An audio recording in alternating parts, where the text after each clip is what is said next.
আজি আহিছোঁ অজন্তা হল বাইপাছ। ইয়াৰ এই ফ্লাইঅভাৰত ছবি অঁকা হ'ব। বৰ্তমান সময় হৈছে 10টা। আমি আৰম্ভ কৰি দিলোঁ। ত্ৰিদীপ দা, অচিন্ত দা আৰু সিদ্ধাৰ্থ লাগি আছে। সঁচাকৈ ৰাতি কাম কৰা মজাই অকণমান বেলেগ। এইখনত লাগি আছে প্ৰাণজিৎ আৰু নৱ।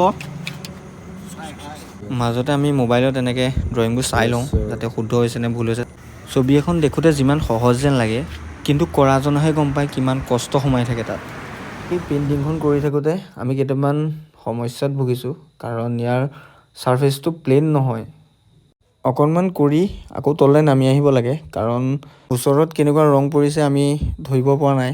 তললৈ গৈ গৈ চাই থাকিব লাগে। আঁকি থকাৰ মাজতে আমাৰ কিছুমান ফূৰ্তি হৈ থাকে, এই ফূৰ্তিবোৰ দেখাইছোঁ। তাৰপিছত নামি আহিলে এয়া নামি আহিছে। ই পপছে অথনিবা উঠি গোটেই খেলটো লগালে। এই গোটেই দুদা আৰু প্ৰণৱ লাগি আছে।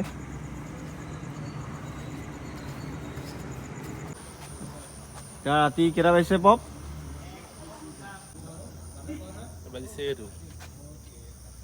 3:31। কাম চলি আছে।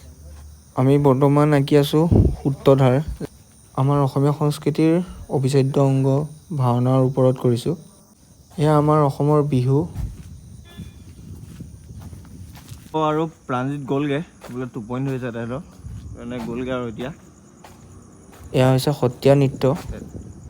বিদ্যুৎ দা আৰু প্ৰণৱে বনাই আছে। ইয়াত গায়ন বায়ন বনাই আছে। নেক্সট ভিডিঅ'ত সম্পূৰ্ণ দেখাম ছবিসমূহ। সময় হৈছে 4:24। আজিলৈ সামৰিছোঁ। নেক্সট সম্পূৰ্ণ দেখাম। Bye bye.